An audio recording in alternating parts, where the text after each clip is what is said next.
Assalamualaikum warahmatullahi wabarakatuh. Alhamdulillahirrahmanirrahim. Wa binastain ala umuri dunya waddin. Wassalatu wassalamu ala rasulil anbiya'i wa mursalin wa ala alihi washabihi ajmain. Ini ada request dari beberapa warga SKDA atau YouTubers juga atau yang nonton YouTube saya untuk membahas kartu kredit. Sebenarnya kartu kredit ini udah saya bahas dulu ya, tapi sekarang saya ulang sedikit ya, supaya ini requestnya mereka semua supaya nggak galau gitu. Jadi kita harus buat happy. Saat ini saya jemput teman, ini orang Korea gitu. Teman lama sekali, udah lama pokoknya 25 tahun lebih gitu. Dulu pemain kayu gitu. Ini hebat, pekerja keras. Jadi saya dulu berteman dengan orang asing tuh dari dulu gitu. Orang Korea, orang Jepang itu dari dulu. Jadi dari umur saya masih 20 tahunan gitu. Karena dulu saya bisnis ini. Ketemu mereka semua, gaul dengan mereka. Dan gara-gara ketemu mereka ininya apa tuh? Wawasan kita nambah gitu. Nah, sekarang on the spot balik lagi ya tentang kartu kredit. Kartu kredit ini sebenarnya hal yang mudah gitu, yang sangat mudah, tidak ada konsekuensinya, tapi jangan juga Anda cuekan gitu. Kapan hari ada orang yang mencuekan kartu kredit segala macam-macam, kerugiannya apa? Kita kerugiannya nanti di akhirat kalau nyuekin itu.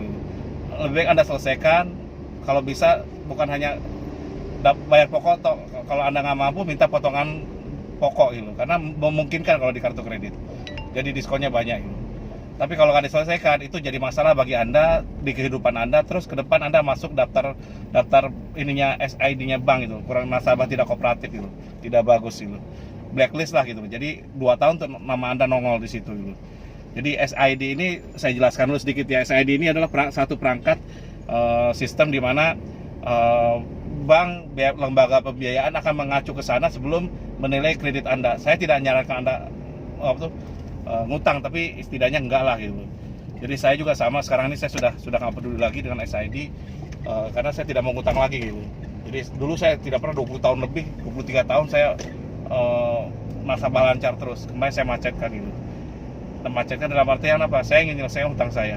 Tapi balik lagi, jadi SID itu akan nongol di situ 2 tahun, biasanya dia 24 bulan tuh nongol di kertasnya lembaga, masih nongol, ditanyakan gitu.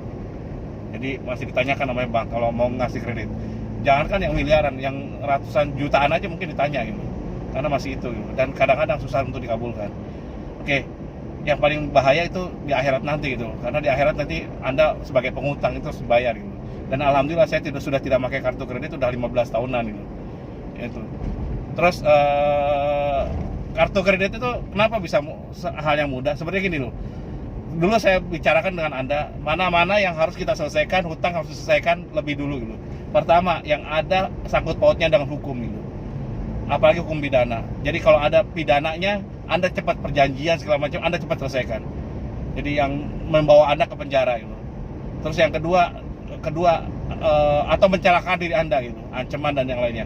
Yang kedua, selesaikan hutang yang ada kolateral besarnya. Jadi kolateral yang besar.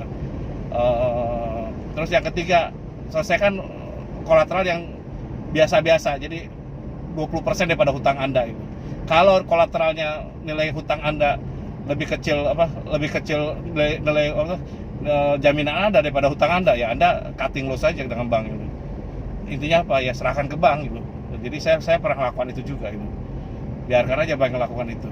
Terus yang ketiga, Anda selesaikan hutang yang baru tidak ada kolateral jaminannya. Jadi kartu kredit termasuk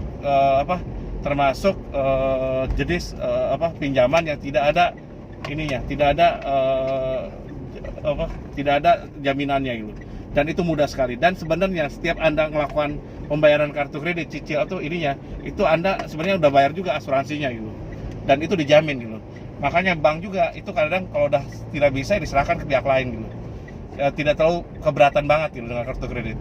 Karena memang, keuntungan bank salah satunya profit terbesar itu dari kartu kredit itu, dari pembiayaan konsumtif itu besar profitnya, meskipun risknya juga besar gitu. Jadi itu yang terjadi ketika Anda harus tahu dasar hukumnya dulu, kekuatannya, SWOT-nya dulu ya, kekuatan Anda apa, kelebihan Anda apa, kekurangan Anda apa, opportunity apa, ancamannya apa gitu. Tapi jeleknya di treatnya, ancamannya itu adalah kartu kredit ini pasti akan, kalau tidak bisa Anda selesaikan, itu dia akan pasti menggunakan jasa debt collector, penagih hutang gitu. Nah, jangan juga lakukan, ini beberapa sahabat saya, Anda tertarik dengan iklan-iklan di koran, jasa-jasa gitu loh, jasa penyelesaian kartu kredit segala macam-macam, seolah dia yang handle gitu loh. Nah, mereka itu tahu celahnya gitu loh. Tahu celahnya apa? Karena diskon di kartu kredit itu bisa 60% gitu loh. 60-70% bisa dibolehkan gitu loh. Nah dia menggunakan celah itu, terus seolah nanti teleponnya nggak ke Anda tapi langsung ke pihak ketiga tadi dengan minta dia bagian tertentu gitu. Presentasi bisa, atau berapa nilai uang awalnya berapa, sisanya berapa, seperti itu gitu. Atau dari total jumlah Anda dia minta presentasi berapa ini. Dan saya tidak sarankan itu. Kalau Anda nyarankan melakukan itu, silakan Anda lakukan sendiri, dan jangan gabung dengan SKDA gitu. Karena akan menyusahkan Anda ke depannya. SKDA itu bukan hanya itu. Kita tidak membolehkan Anda pada pihak ketiga. SKDA hanya memberikan Anda menjadi pengacara untuk diri sendiri. Bonusnya apa? Ketika Anda bisa negosiasi dan yang lainnya, Anda bisa jadi pengusaha yang tangguh gitu. Karena kita sadar kaya dunia akhirat gitu. Kita akan kita akan arahkan orang Indonesia jadi kaya dunia akhirat gitu. Rakyat Indonesia, terutama umat muslimnya. Oke. Intinya gitu. Terus yang kedua, karena tidak ada konsekuensinya, dan ini nyangkut hanya per data toh, tidak ada ini, berarti apa? Sangat rendah. Cuman tekanan dari kartu kredit cukup besar gitu. Nah, kurang baiknya di kartu kredit, ketika Anda mau selesaikan baik-baik, itu dipersulit gitu. Jadi kalau Anda selesaikan baik-baik ya, contoh ya. Jadi saya kenapa ngomong ini, mudah-mudahan ini pemangku kebijakan dengar juga. Kita menyelesaikan kartu kredit baik-baik gitu loh. Mau tutup segala macam-macam. Waduh, susahnya.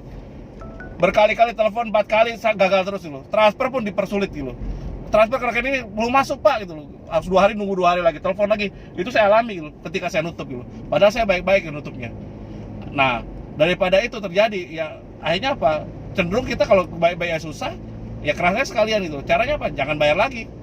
Jadi kartu kredit kalau Anda udah nggak mampu bayar, jangan bayar gitu.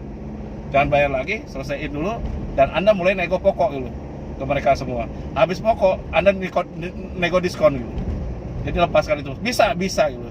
Nah, kelebihannya di kartu kredit itu semenjak terjadi banyak kasus, dulu itu kasus sampai orang meninggal segala macam-macam, hutangnya banyak gitu, puluhan atau ratusan juta. Nah, itu semenjak ada kasus itu diperketat lagi. Jadi yang boleh nagih adalah orang-orang. Jadi Anda ini saya tipnya menghadapi debt collector kartu kredit. Tipnya adalah mereka tidak bisa lagi perorangan, jasa perorangan. Jadi harus menggunakan seragam, kedua ada ID-nya, ada surat tugasnya gitu. Terus penagihannya tidak boleh di tempat selain yang ada tertera di situ gitu. Jadi ketiga, nelfon pun tidak bisa berkali-kali gitu. Tidak bisa sampai mengintimidasi, tidak bisa. Jadi ada aturannya. Dan orang yang nagih itu harus dapat training gitu, dan pelatihan. Jadi petugas bank boleh, pihak ketiga boleh, tapi harus sesuai standarnya. Itu udah diatur di POJK-nya. Ketat sekali bro. Jadi intinya apa? Ketika mereka ini, Anda juga berhak mereka datang, tanyakan dulu mereka semua, dan perlakukan mereka dengan santun aja. Jadi ingat ya, kekuatan dalam kelembutan kita tekniknya itu. Jadi kalau datang, sambut dengan bahagia gitu. Selamat siang Pak, aduh buntung Bapak datang gitu. Apa? Saya sekalian mau curhat Pak, mau minta bantuan Bapak gitu. Jadi intinya gitu. Kenapa gitu loh? Ya Anda nggak bayar gini-gini. Bukan saya nggak bayar Pak, saya niat bayar Pak gitu. Tapi masalahnya ceritain bla bla bla bla bla bla gitu. Udah gitu, Anda minta keringanan. Minta keringanan apa? Hanya bayar pokok tok, kalau bisa pengurangan gitu. Dan itu bisa dimungkinkan dan bisa dicicil. Kartu kredit lebih mudah lagi. Tapi ingat ya, ketika Anda salah nangani debt collector, itu akan jadi masalah bagi Anda itu. Anda akan stres itu. Kapan hari ada orang curhat ke saya, usaha kontrakannya hancur. Ini dari Jakarta, Chinese ya. Mereka ini usaha kontrakan, kebakaran kontrakannya. Kasihan gitu.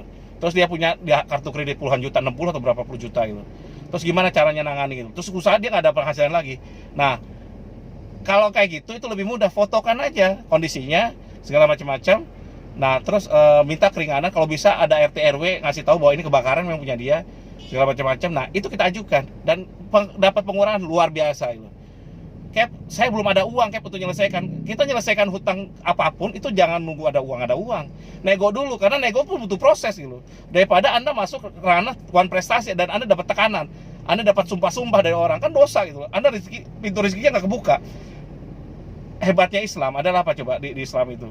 Asal Anda mau niat menyelesaikan hutang Anda, dan Anda yakin mau menyelesaikan, dan Anda sungguh-sungguh mau menyelesaikan, Allah akan bantu Anda meringankannya, memberikan jalan keluar. Enak kan coba? Kok nggak berhasil? Salah Anda kurang yakin. Coba kalau Anda yakin bahwa Tuhan itu maha baik, Allah itu maha baik gitu, dan Anda yakin mau menyelesaikan. Tadi malam saya telepon seseorang, dia datang saya segala macam-macam, ada masalah kredit dengan salah satu bank Mega atau apa gitu, segala macam-macam ya, dan disangkut pautin ya, ada sedikit inilah gitu loh. Saya akan ceritakan detailnya, hampir cukup banyak. Dia udah saya bilang ngecek ke SID Bank dulu, lihatin di OJK-nya berapa, di SID Bank, SLK-nya dia ada tapi nggak dibaca gitu. Terus dia juga tahu pokoknya berapa hutangnya, gimana mau menyelesaikan, berarti nggak ada niat. Kalau nggak ada niat ya ngapain telepon saya telepon Anda juga, Anda minta tolong saya gitu. Harus ada niat menyelesaikan. Ingat ya, hutang itu apalagi Islam, di Islam itu bahaya loh. Saya pun sekarang ya ngeri gitu loh. Ngerinya apa? Saya sekarang tidak boleh memperlambat lagi. Kalau saya ada uang harus cepat selesaiin. Jangan pakai buying time untuk hanya memperlambat. Enggak. Buying time ini di sini supaya Anda bisa ada waktu dulu untuk menyelesaikan gitu. Dan nyadarkan pihak. Tapi kalau Anda mampu menyelesaikan, ada aset jual cepat-cepat selesaiin. Tapi aset itu bukan usaha. Jadi ada juga yang curhat ke saya, "Oh, usahanya mau dijual." Jangan usahanya. Usaha gimana kalau Anda jual itu? Anda usaha dari mana? Nggak bisa, nggak ada lagi ya. Anda usaha dari usahanya, perbesar usahanya. Jadi intinya gitu. Nah, lakukan itu. Jadi minta pengajuan, dan kalau bisa mereka debt collector tangani dengan baik. Baik itu tadi, Pak mohon maaf loh ya, sesuai aturan Pak ya. Jadi kita ngomong dulu sesuai aturan POJK, ada boleh di SKD Forum atau di Google, ini cari aja gitu tentang cara penagihannya. Ini Anda harus ada ID, mana ID-nya, Anda harus ada ini. Mereka pasti senang mau. Kalau Anda tahu aturannya, mereka akan respect ke Anda itu. Saya mau menyelesaikan Pak itu, tapi saya minta hanya bayar pokok toh gitu, di luar yang lain, dan pengurangan Pak pokoknya gitu. Kenapa? Karena usaha saya, kos-kosan saya kebakar, saya nggak ada penghasilan, segala macam-macam. Tapi saya mau selesaikan ini gitu. Dan kalau bisa satu dulu itu nego, nego itu baru Anda lanjutkan nego untuk cicil. Kalau Anda belum mampu cash sekaligus itu.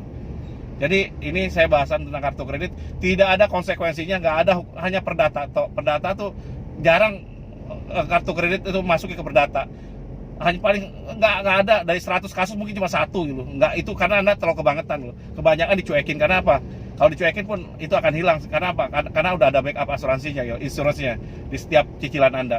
Tapi saya tidak sarankan Anda tidak bayar, harus bayar. Jangan sampai kayak Bapak tadi. Kalau kayak Bapak tadi, saya nggak bakal telepon lagi, nggak bakal mau bantu lagi. Kenapa? Percuma gitu, nggak ada niat untuk bayar. SKDA bukan grup untuk tidak bayar, tidak. SKDA harus bayar. Apapun kreditnya, apa yang Anda terima harus bayar. Kalau bisa, jangan gunakan kartu kredit lagi. Saya kemana-mana nggak punya kartu kredit. Kesulitan nggak apa-apa, itu wajar. Jadi ini cara trik menghadapi kartu kredit dengan baik. Demikian dari saya. Wassalamualaikum warahmatullahi wabarakatuh.